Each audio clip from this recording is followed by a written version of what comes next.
प्रेम से बोलिए भगवान बृहस्पति देव की जय। आज के इस वीडियो में आप सभी सुनेंगे बृहस्पतिवार की यह व्रत कथा।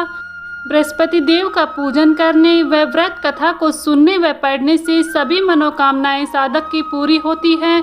आप सभी श्रोतागण बड़े ही प्रेम पूर्वक इस व्रत कथा को सुने और कथा पसंद आए तो वीडियो को लाइक करें। चैनल पर पहली बार आए हैं तो प्लीज़ हमारे चैनल को ज़रूर सब्सक्राइब कर लें, साथ ही बेल आइकन को प्रेस कर लें, जिससे आप सभी को व्रत त्योहारों से जुड़ी संपूर्ण जानकारी देखने को मिलेंगी। प्राचीन काल में एक बहुत ही निर्धन ब्राह्मण रहता था। उसके कोई संतान न थी। वह नित्य पूजा पाठ करता और उसकी स्त्री न स्नान करती न ही किसी देवता का पूजन करती थी। इस कारण ब्राह्मण देवता बहुत दुखी रहते थे।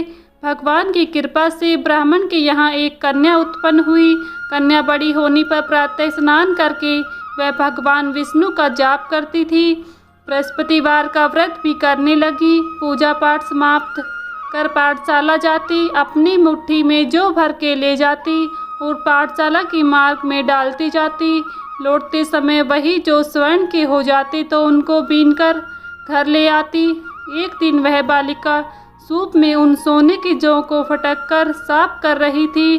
तभी उनकी माँ ने देख लिया और कहा, हे बेटी, सोने के जौ को फटकने के लिए सोने का सूप भी तो होना चाहिए। दूसरे दिन गुरुवार था। कन्या ने व्रत रखा और बृहस्पति देव से सोने का सूप देने की प्रार्थना की। बृहस्पति देव ने उसकी प्रार्थना स्वीकार कर ली। रोजाना की तरह वह कन्या जौ फैलाती हुई पाठशाला चली गई।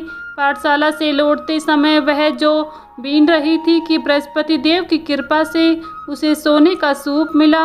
उसे वह घर ले आई और उससे जौ साफ करने लगी, परंतु उसकी माँ का वही ढंग रहा। एक दिन की बात है, कन्या सोने के सूप में जब जौ साफ कर रही थी, उसी नगर से एक राजकुमार वहां से निकला। कन्या के रूप और कार्य को देखकर वह उस पर मोहित हो गया।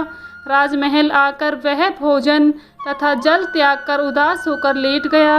राजा ने जब राजकुमार द्वारा अन्न जल त्यागने का समाचार ज्ञात हुआ तो अपने मंत्रियों के साथ वह अपने पुत्र के पास गया और कारण पूछा।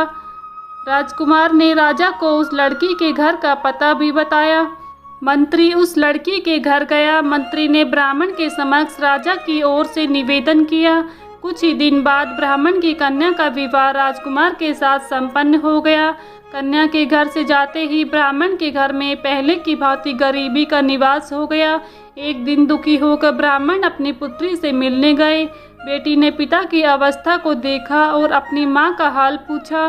ब्राह्मण ने सभी हाल कह सुनाया। कन्या ने बहुत सा धन देकर अपने पिता को विदा कर दिया, लेकिन कुछ दिन बाद फिर वही हाल हो गया। ब्राह्मण फिर अपनी कन्या के यहाँ गया और सभी हाल अपनी पुत्री को बताया। तब पुत्री बोली, हे पिताजी, आप माताजी को यहाँ लिवा लाओ, मैं उन्हें वह विधि बता दूंगी जिससे गरीबी दूर हो जाए। ब्राह्मण देवता अपनी स्त्री के साथ लेकर अपनी पुत्री के पास पहुँचा।